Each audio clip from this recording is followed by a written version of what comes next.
تو خواب میں اللہ تعالیٰ معاف فرمائے سانپ ڈس لے، ہاں جی، تو ہمیں جو سانپ ڈسنے کی تکلیف ہوتی ہے خواب میں وہ تو پوری ہوتی ہے، بالکل بالکل ٹھیک ہے، بالکل یہ تو بعد میں پتہ چلتا ہے کہ وہ خواب تھا، ٹھیک ہے. تو اسی طرح اگر صرف محض روحانی طور پر ان کو دکھایا جائے کہ آپ کو سانپ ڈس رہے ہیں اور بچھو ڈس رہے ہیں اور اس طرح سے ہو رہا ہے، بظاہر وہ آرام سے پڑا ہوا ہے، فزیکلی وہاں پہ بچھو سانپ کوئی نہیں ہے، تو تکلیف تو اتنی ہے. سبحان اللہ، بالکل بالکل صحیح. مطلب اگر اس کو تو بعد میں پتہ چلتا ہے، جیسے ہم خواب میں تو بعد میں ہم بیدار ہو جاتے ہیں، وہاں تو بیداری کوئی نہیں ہے، وہاں تو وہ بیدار ہو چکا ہے، بیداری کی حالت میں ہو رہا ہے. کچھ لوگ کو نائٹ میں آتے ہیں، پسینے چھوٹے ہوتے ہیں اور وہ بلکہ چیخ رہے ہوتے ہیں، رو رہے ہوتے ہیں نائٹ میں. تو یہ کیفیت جو جس کو اللہ کریم نے عذاب کہا ہے وہ تو عذاب ہے.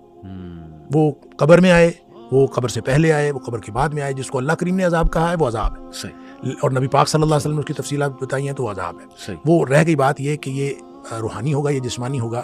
اس بحث کو ہم یوں کلوز کرتے ہیں کہ اگر روحانی ہو تو پھر اس میں اتنی حیرت والی کیا بات ہے. بالکل بالکل ٹھیک ہے. حیرت تو اس وقت ہوتی ہے جب یہ جسمانی ہو. تو سب کو جو اعتراضات ہوتے تھے، جتنے قرآن حکیم کے اندر اللہ کریم فرمائے مشرکین اعتراضات کرتے تھے، ان کو تو اعتراض ہی یہ تھا من یحیی العظام وہی رمیم. ٹھیک ہے، یہ ہڈیاں گل سڑ جائیں گی تو کون دوبارہ زندہ کرے گا. اصل مسئلہ تو یہ تھا. بالکل. تو آئدہ متنا وکنا ترابا ذالک رجع بعید، کیا ہم جب مر گئے مٹی ہو گئے دوبارہ اٹھایا جائے گا.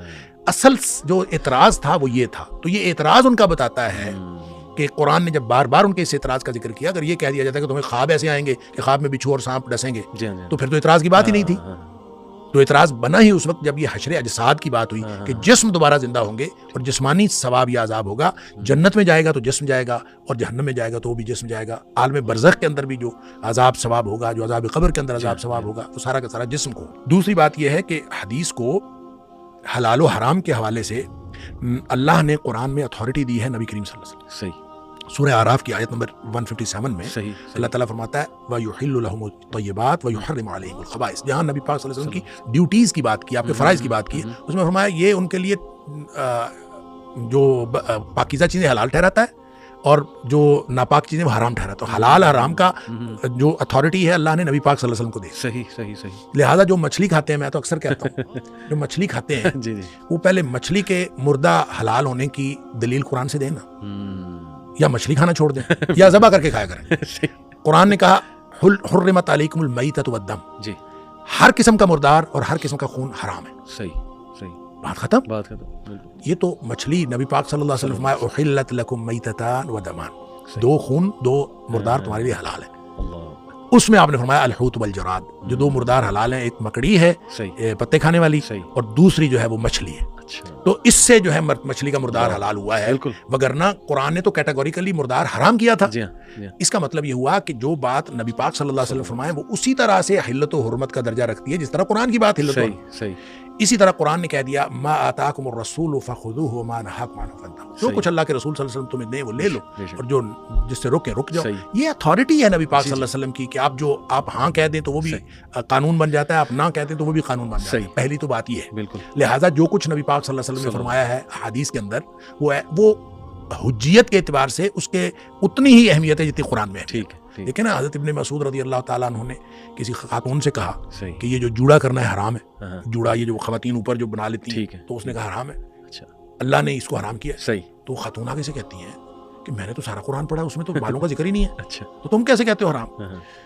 ابن عبداللہ بن مسعود رضی اللہ تعالیٰ عنہ نے فرمایا کہ یہ بتائیں کہ قرآن میں آپ نے یہ نہیں پڑھا ما آتاکم الرسول فخذوہ وما نہاکم عنہ فانتہوا، جو اللہ کے رسول صلی اللہ علیہ وسلم دیں وہ لے لو اور جس سے منع کرے اس رک جاؤ. وہ کہتی ہیں ہاں یہ تو پڑھا ہے. تو انہوں نے فرمایا کہ یہی تو نبی پاک صلی اللہ علیہ وسلم نے منع کیا ہے. جب نبی پاک صلی اللہ علیہ وسلم نے منع کیا تو ایسے ہی ہے جیسے قرآن نے منع کیا.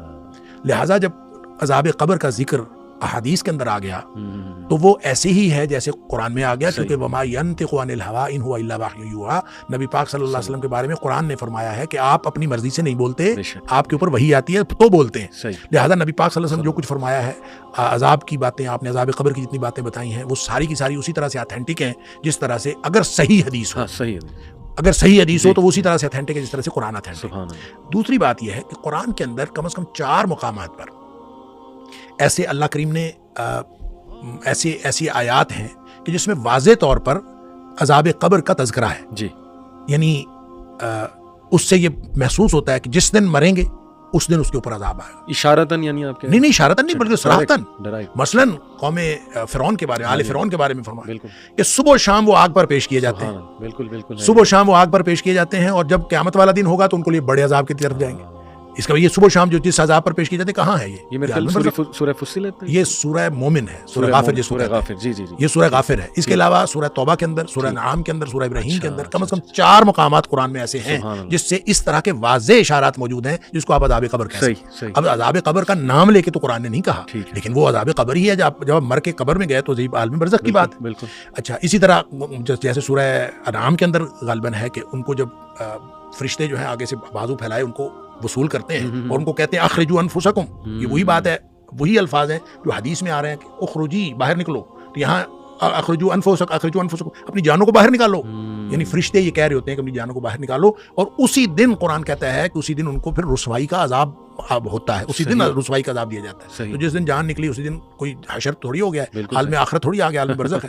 لہٰذا اس طرح سے قرآن میں 4 مقامات پر سورہ ابراہیم کے اندر، سورہ توبہ کے اندر، سورہ انعام کے اندر اور سورہ غافر کے اندر یہ موجود ہے۔ پڑھنے کے لیے ایک بصیرت ہونی چاہیے، ایک بصارت ہونی چاہیے۔ شیخ یہ سورہ تکاثر بھی کہہ سکتے ہیں، حتی زرتم المقابر، وہ تو خیر زیارت کے لیے ہے۔ حتی زرتم المقابر کا مطلب ہے تم قبروں کو جا پہنچے۔ جی، اب وہاں پہ یہ تو نہیں ذکر کہ قبر کے اندر کیا ہوگا، نہیں، لیکن اگلی آیت ہے نا کہ پھر انہیں پتہ لگے گا، کہ پھر تمہیں پتہ لگے گا کہ کیا ہے حقیقت، کیا ہے اصل۔ ہاں، اشارتاً آپ کہہ سکتے ہیں کہ یہاں بھی ذکر ہے کہ اس کے بعد تمہیں پتہ چلے گا۔ اس کا تو خیر یہ تعویل ہو سکتی ہے نا، جیسے آپ نے کہا کہ سورہ یاسین میں انہوں نے کہا کہ ہماری آرام گاہوں سے کس نے اٹھایا، خواب گاہوں سے، تو اس کا مطلب پیچھے کچھ نہیں ہو رہا ہوگا۔ تو یہ بھی حتی زرتم المقابر کے بعد پھر پتہ چل جائے گا پھر کب سے مراد، اس کی تو تعویل ہو سکتی ہے۔ حالانکہ وہ جو سورہ یاسین والی بات ہے وہ بات یہ ہے کہ جو عالم برزخ کا عذاب ہے اس کے مقابلے میں جو عالم آخرت کا عذاب ہے وہ بہت بڑا ہے، لہٰذا اس عذاب کو جب دیکھیں گے تو اس کو وہ سمجھیں گے کہ یہ تو آرام تھا، یہ اس کے مقابلے میں، بالکل، ہاں جی، یہ اس کے مقابلے میں سمجھیں گے۔ تو بہرحال یہ قرآن کے اندر یہ عذاب قبر کا ذکر موجود ہے، عذاب برزخ کہہ لیں، عذاب برزخ کا ذکر موجود ہے، اور حدیث کے اندر اس کی وضاحت موجود ہے۔ تو اور آپ کو کیا چاہیے؟ اصل بات یہ ہے کہ جس نے ماننا ہو کوئی مانتا ہے، اور جس نے نہیں ماننا اس کو ہزار دلیلیں دے دے نہیں مانتا۔